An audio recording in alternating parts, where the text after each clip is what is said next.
English learning day 2 में आप सभी का स्वागत है। आज है 12 मई और आज हमें ये आर्टिकल कंप्लीट करना है। ठीक है, ये दो चीतों के बारे में है जिन्हें कूनो नेशनल पार्क में रिलीज़ किया गया है। ये बहुत अच्छी सी इंटरेस्टिंग आर्टिकल है।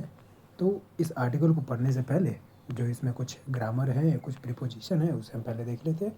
उसके बाद स्मार्ट वर्ड्स देख लेंगे और फिर इस आर्टिकल को साथ में रीड करेंगे। तो सबसे पहला प्रीपोजिशन आता है इनटू का। इनटू का यूज़ यहाँ पर ये है going from outside to inside, यानी किसी चीज़ के बाहर से आप उसके अंदर जब जा रहे हो तो वहाँ पर हम इनटू का प्रयोग करते हैं। जैसे the mouse ran into the cave, चूहा जो है गुफा के अंदर चला गया, दौड़ के वो गुफा के अंदर चला गया। तो बाहर था, बाहर से अंदर गया, इनटू लग गया। The car went into the tunnel, अब ये कार जो थी टनल के अंदर गई, मूव करते हुए गई। ठीक है, तो जहाँ पे मूवमेंट करके अंदर जा रहे हो तो वहाँ इनटू लग जाएगा। My coin fell into the box, तो यहाँ पर कॉइन गिरी, अब गिर के वो अंदर गई, गिर के अंदर गई, तो वहाँ पर आपने इनटू लगा दिया। तो वो भाग के गई, मूव करके गई, चाहे गिर के गई, कोई भी चीज़ अगर बाहर से अंदर जा रही है तो वहाँ पर हम इनटू का इस्तेमाल करते हैं। नेक्स्ट आ रहा है हमारा इन प्रीपोजिशन के कुछ अच्छे यूजेस हैं, मज़ेदार यूजेस हैं। सबसे पहला इनसाइड समथिंग, यानी किसी चीज़ में, कोई भी चीज़ हो सकती है, जैसे इन अ बॉक्स या इन द डिश या इन द बुक। टाइम, किसी समय में, समय आप कोई भी बोल सकते हो, जैसे सुबह में, in the morning, in the evening, in may, in June, in 10 minutes, in 20 minutes. ठीक है, ये हम बोल सकते हैं। किसी की अपीयरेंस डिस्क्राइब करनी है तो वहाँ पर भी इसका प्रयोग किया जा सकता है। ध्यान दीजिएगा, सी लुक्स प्रीटी इन रेड, वो लाल पोशाक में सुंदर लगती है। इसका मतलब जब आपने इन रेड बोला तो इन रेड का मतलब ही है कि आप उसकी पोशाक की बात कर रहे हो कि वो लाल रंग की पोशाक में अच्छी लगती है। He is in a blue shirt and black pant, वह ब्लू शर्ट और ब्लैक पैंट में है। इसका मतलब ये नहीं कि वो ब्लू शर्ट या ब्लैक पैंट के अंदर में बैठा हुआ है, नहीं, इसका मतलब ये कि ये उसका लिबास है, ये उसका पोशाक है, वो इस पोशाक में है। अगला आता है फीलिंग। फीलिंग मतलब किसी भाव में या किसी भावना में। तो यहाँ पर फीलिंग हो सकती है कि वो आनंद में है, इन जॉय, वो परेशानी में है, इन ट्रबल, वो प्रेम में है, तो इन लव यहाँ पर हो सकता है। अगला प्रीपोजिशन आता है ऑन का। ऑन प्रीपोजिशन हम इधर देख रहे हैं, तो ऑन प्रीपोजिशन आप कब लगाइएगा? टचिंग अ सरफेस में, एक सरफेस है, उस सरफेस के ऊपर कुछ इधर रखा हुआ है तो वहाँ पर हम ऑन लगाते हैं, जैसे ऑन द टेबल। डेट या डे के साथ, जैसे 12th में ऑन लग गया, मंडे ऑन लग गया। किसी डिवाइस या किसी मीडिया के इस्तेमाल करने के लिए आप वहाँ पर ऑन लगाते हैं, जैसे TV, phone, radio.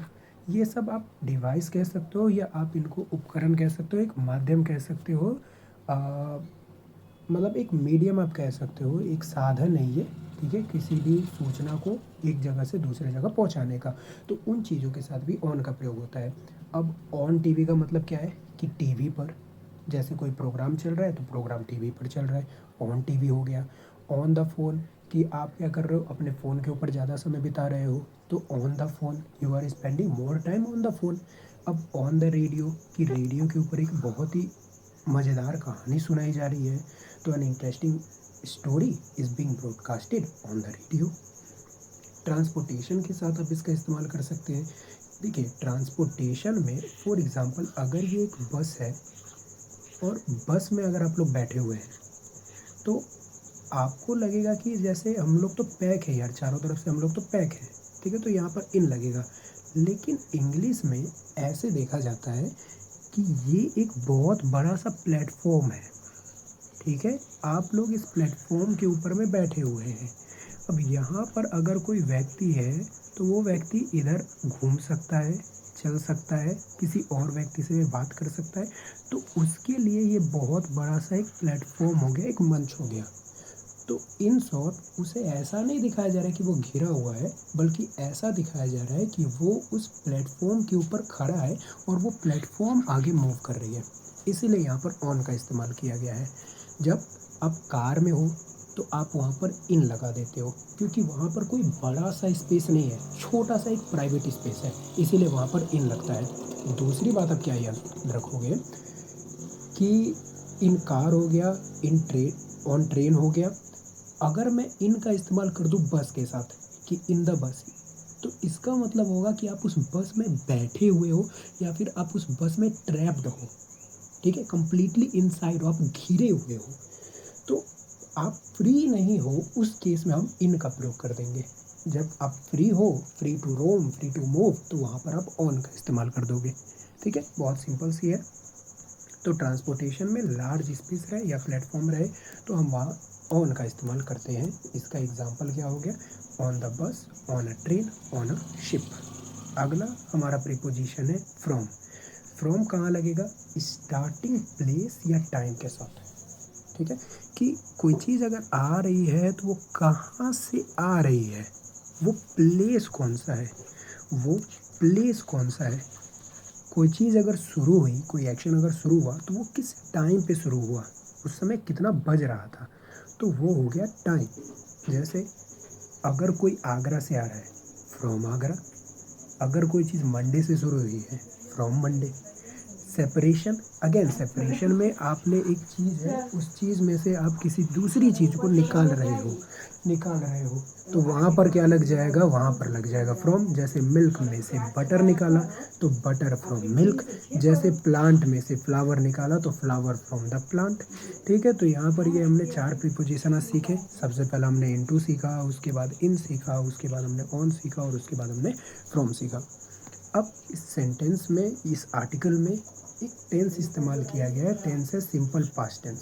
Simple past tense कब लगता है? जब एक्शन पूरा हो, किसी खास टाइम पे एक्शन हुआ, किसी समय पे एक्शन हुआ, किसी समय पे, वहाँ पर हमने लगा दिया सिंपल पास्ट कि भैया उस समय का एक्शन हो गया। वो तो कभी हुआ, वो तो बहुत पहले ही हुआ, वो तो उसी समय हो गया था। जैसे she went to bed at 9 o'clock, वो 9 बजे सोने गई थी। I talk to him this morning, मैंने उससे इस सुबह बात की। I talk to him this morning, मैंने उससे इस सुबह बात की। तो काम किया इस समय पे, ये हुआ इस समय पे, तो वहाँ पर सिंपल पास्ट टेंस लग जाता है। Let's move on to smart words. Smart words में सबसे पहला वर्ड है रिकॉग्निशन। रिकॉग्निशन का मतलब होता है पहचान या मान्यता। ओकेजन, कोई अवसर, कोई मौका इसे बोल देते हैं, उस मौके पर। गिव इम्पेटस टू, ये एक फ्रेजल वर्ब है। इसका मतलब होता है किसी चीज़ को बढ़ावा देना या उसे गति देना। कोई चीज़ अगर हो रही है तो उसे और मजबूती के साथ आगे बढ़ाना, दुगनी रफ्तार से आगे बढ़ाना, उसे कहते हैं गिव इम्पेटस टू। ठीक है, ऑब्जेक्टिव का मतलब हो गया उद्देश्य या लक्ष्य। ठीक है, कि जैसे ये हम जो कर रहे हैं तो इसका ऑब्जेक्टिव क्या है? तो इसका ऑब्जेक्टिव ये है कि आपको ग्रामर की जो बारीकियां हैं वो आपको समझ में आए। रिस्टोर करना मतलब पुनर्स्थापित करना या किसी चीज़ को वापस लेकर के आना। ठीक है, तो जैसे आप क्या रिस्टोर कर सकते हो? तो आप अपने जो बॉन्ड्स हैं, अपने जो रिलेशन है, उनको रिस्टोर कर सकते हो। आप उन्हें पहले जैसा बना सकते हो। ठीक है, पुनर्स्थापित, दोबारा से उसको स्थापित कर सकते हो जैसा वे पहले हुआ करता था। इंडेंजर्ड का मतलब है कोई संकटग्रस्त या लुप्त प्राय।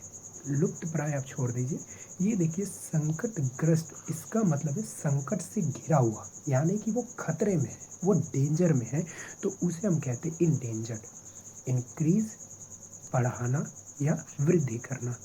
रोमिंग, जिसका बेस वर्ब है रोम, ROAM, इसका मतलब होता है घूमना या इधर उधर भटकना। अगला वर्ड है रिलीज करना। रिलीज करना मतलब छोड़ना, रिलीज मतलब जारी करना। जैसे उसने अपना जो रिसर्च पेपर है उसे रिलीज किया, उसे जारी किया। एक रिलीज का मतलब होता है मुक्त करना, कि जो दोषी थे, दोषियों को मुक्त किया गया। ठीक है, अगला वर्ड हो गया ब्रिंग। ब्रिंग मतलब लाना।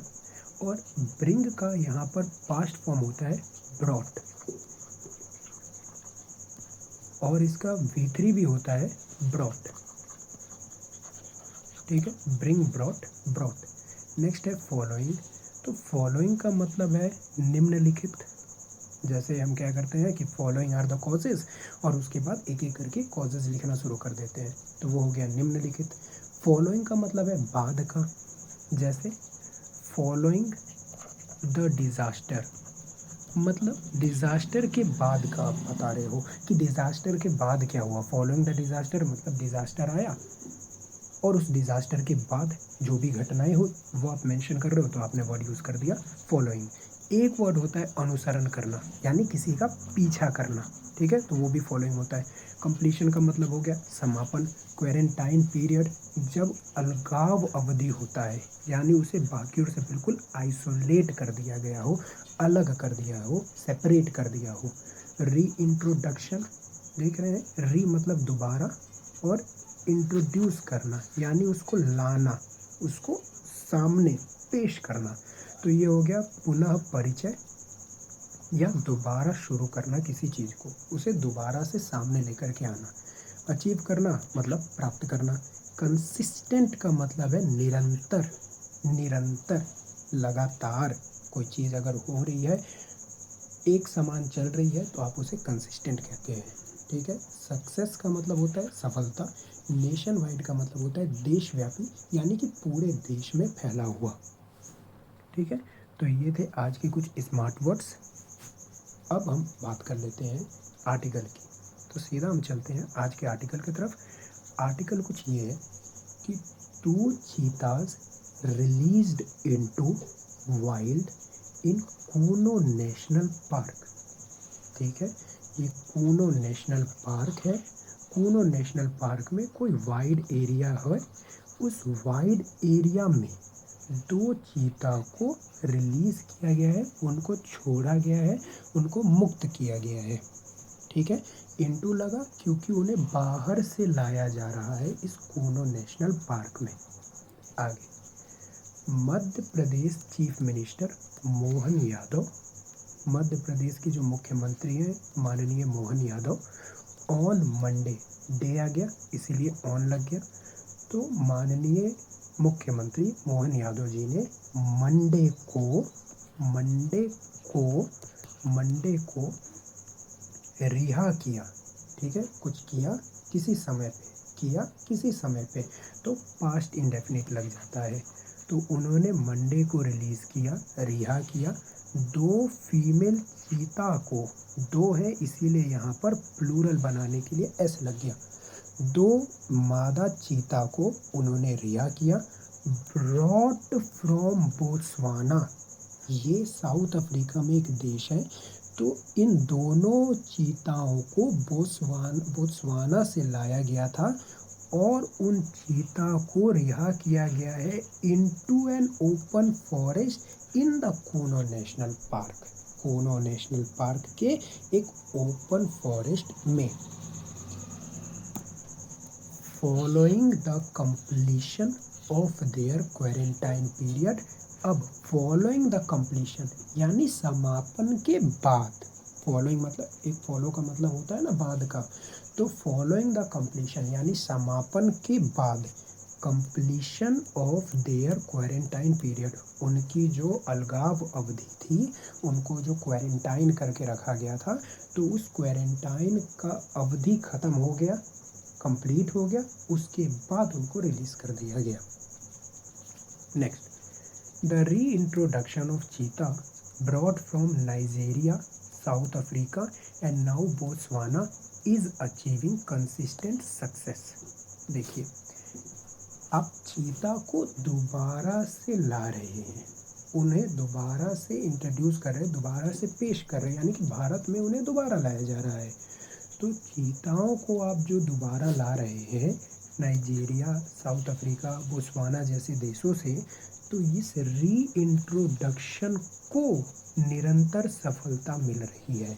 दिस री इंट्रोडक्शन ऑफ ये, री इंट्रोडक्शन ऑफ ये, इन चीताओं का री इंट्रोडक्शन, जो आप इन देशों से ला रहे हैं, इनके रीइंट्रोडक्शन को इज अचीविंग कंसिस्टेंट सक्सेस, उसे निरंतर सफलता मिल रही है।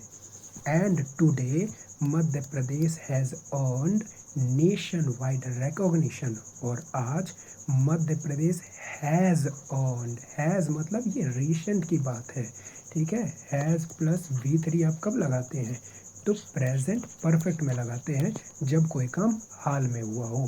तो मध्य प्रदेश को आज अभी हाल में एक राष्ट्रव्यापी सम्मान मिला है, और सम्मान एज द चीता स्टेट, सम्मान मिला है चीता स्टेट के रूप में, चीता स्टेट के जैसा आज मध्य प्रदेश को देखा जा रहा है। The CM said on the occasion, और ये माननीय मुख्यमंत्री ने इस अवसर पर कहा, this will give impetus to project cheetah, इससे प्रोजेक्ट चीता को गति मिलेगी। गिव इम्पेटस टू यानी किसी चीज़ को गति देना, इससे प्रोजेक्ट चीता को गति मिलेगी। किससे, रीइंट्रोडक्शन से प्रोजेक्ट चीता को गति मिलेगी। And add another important chapter to India's wildlife conservation history, और भारत का जो वाइल्ड लाइफ को कंजर्व करने का इतिहास रहा है, वाइल्ड लाइफ को संरक्षण करने का जो इतिहास रहा है, उस इतिहास में एक महत्वपूर्ण चैप्टर बन के सामने आएगा। कहने का मतलब कि भारत ने जंगली जानवरों के संरक्षण, उनकी सुरक्षा हेतु बहुत सारे कदम उठाए हैं पहले भी, तो उन तमाम कदमों में से ये भी एक अहम कदम होगा, इतिहास के पन्नों में इसे भी जोड़ा जाएगा। और ये एक अधिकारी ने कहा, the objective of the project, objective यानी लक्ष्य, ऑब्जेक्टिव ऑफ द प्रोजेक्ट, इस लक्ष्य, इस प्रोजेक्ट का लक्ष्य है, is the objective of the project is, इस प्रोजेक्ट का लक्ष्य है to restore the endangered animal species. To का इस्तेमाल कहाँ होता है, टू का इस्तेमाल होता है प्लेस बताने के लिए, पर्पस बताने के लिए, या एक्शन बताने के लिए। प्लेस, पर्पस या एक्शन बताने के लिए इसका इस्तेमाल होता है। तो यहाँ पे हो गया जी पर्पस। पर्पस क्या, कि ये जो प्रोजेक्ट चीता है, प्रोजेक्ट चीता का पर्पस है रिस्टोर करना द इंडेंजर्ड एनिमल स्पेसीज, उन एनिमल स्पेसीज को, जानवरों की उन प्रजातियों को जो खतरे में है इस राज्य में। राज्य कौन सा, MP, ठीक है। कॉमा, इंक्रीज देयर नंबर, उनकी संख्याओं को बढ़ाना। तीसरा, prepare them for free hunting and roaming, उनको तैयार करना ताकि वो खुले में शिकार कर सके और यहाँ वहाँ भटक सके, यहाँ वहाँ घूम सके।